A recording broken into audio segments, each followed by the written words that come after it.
طالبانو د کابل ادارې له زندانونو څخه د آزادیدونکو طالب بندیانو هرکلی کړی دی. په قطر کې د طالبانو د سیاسي دفتر ویان سهیل شاهین په خپل ټوئیټر باندې لیکلي چې د کابل ادارې له زندانونو څخه د 300 طالب بندیانو د آزادیدو هرکلی کوي، خو باید دا لړۍ چټکه کړای شي.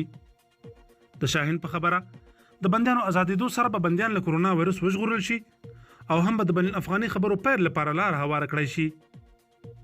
نوموړي زیاته کړې دوی به هم د مقابل اړخ د بندیانو خلاصولو ته دوام ورکړي. د یادونې وړ ده چې دا لومړی ځل دی چې طالبان د کابل ادارې له زندانونو د آزادیدونکو بندیانو هرکلی کوي.